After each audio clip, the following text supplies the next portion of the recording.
Good afternoon. My name is James Morgan, and I decided to do my video ethical dilemma topic over Wells Fargo and their fake account scandal. The reason I chose to do this topic was due to the fact that I myself have several accounts with Wells Fargo. I have never had a problem with them for the 6-7 years that I've had them.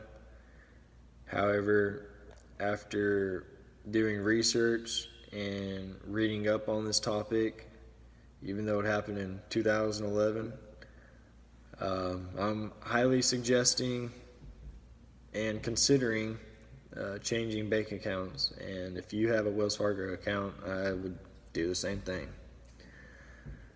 So beginning back in 2011, Wells Fargo employees created millions and millions of unauthorized bank and credit card accounts without the knowledge of the customer. And these phony accounts would generate money, interest, overdraft protection fees, you name it, for Wells Fargo, the company itself. Now, what the employees gained from this was that it would boost their sales and figures in order to make themselves more money. So the more bank accounts they opened, the more money they made, the more bonuses they got, and the better they looked as a person. Now, they were just concerned more about how much money can I make. They didn't care about, well, how's it going to make this person feel? Am I doing what's right? Is this ethical? Does this go against my morals? They didn't care. They could have cared less.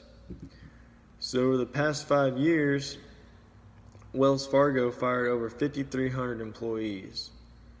Now, back in 2015, Wells Fargo had over 250,000 employees. So firing these 5,300 was no issue. But the 5,300 who were fired solely upon them opening fake, phony accounts so that they could do what was best interest for them and not for the company or their customers. According to the CFPB, which is the Consumer Financial Protection Bureau, employees went as far as creating phony PIN numbers and fake email addresses to ensure that these phony accounts they made would stay open and so they could generate more money off of them. I mean, if these employees had been working this hard to take care of their customers instead of worried about, well, what PIN number should it be? What should their email address be? Well, I got to create this. I mean, they spent so much time in creating fake PIN numbers and email addresses that they could have used that time wisely and more valuable to ensure that they give their customers and consumers a better quality and better service. But that's just not what they did. Someone got greedy. They came up with this plan. They told a friend, their friend told a friend, and it just went company-wide. So Wells Fargo admitted that they charged over 800,000 customers alone for car insurance that they no longer needed. They're charging senior citizens, people who could barely afford food on the table, just charging them interest on car insurance that they didn't need. They're even doing it to people who didn't even have cars. Like, it's crazy.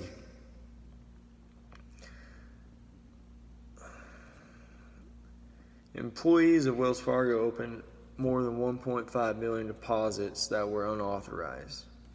So how all this worked, how all the employees went about opening up these fake accounts is that they would go into customers' existing accounts, and without the customer's knowledge, consent, anything, they just go in there, pull out some money, without them noticing, maybe, maybe not, and put it into a new account,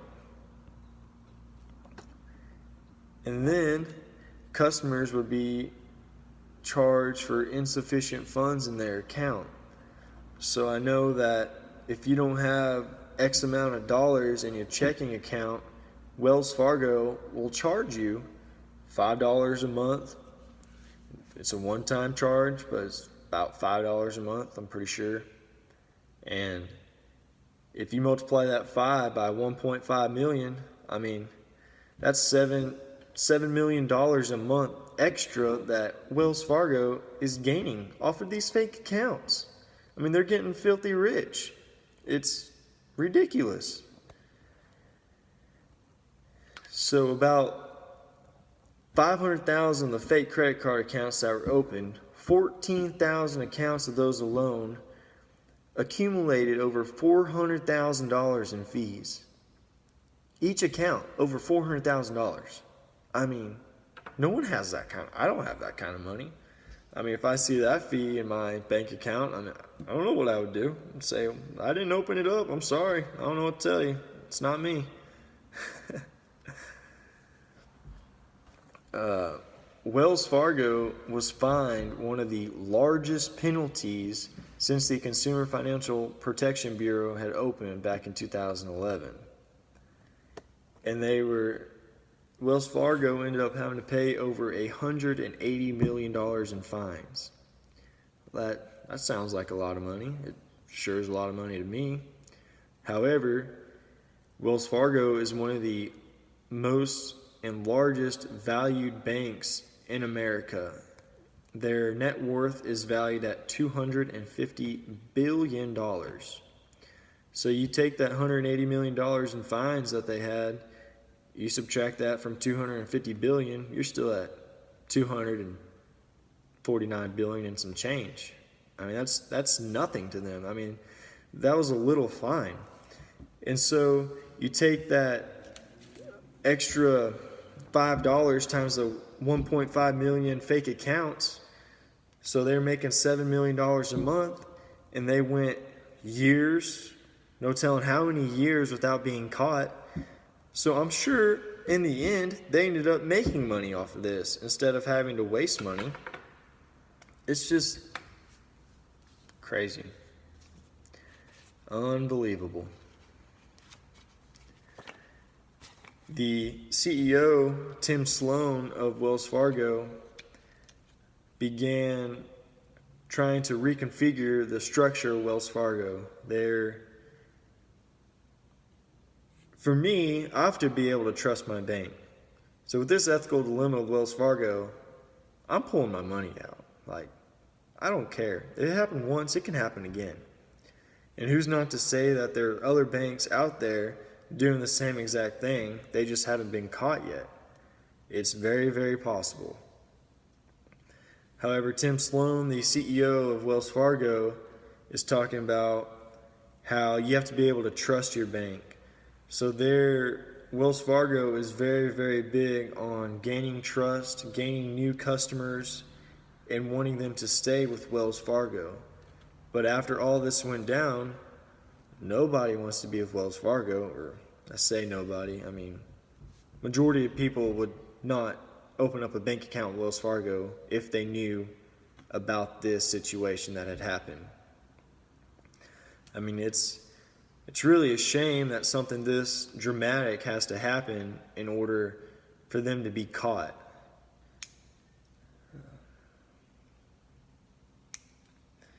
Tim Sloan also commented on the fact that Wells Fargo was trying to create more opportunity to reinforce the company's reputation. But I don't see how you can build up their reputation after you have all these scandals. I mean, who's going to trust you anymore? Once you trust somebody, you earn their trust. And you break their trust, you lie to them, you do something, and you no longer trust them. It is a lot harder to gain their trust back than when you had their trust to begin with.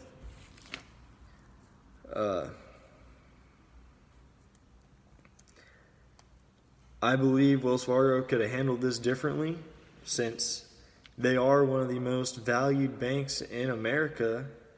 So why did they do this? Why were employees were making these fake accounts in order to benefit themselves? They didn't care about the customer, didn't care about what if it would hurt Wells Fargo's reputation, the company they worked for. They could have cared less.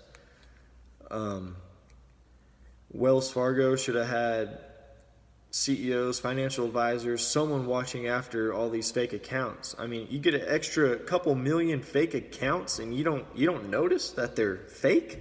I don't see how that happens. It's mind-blowing. It really is.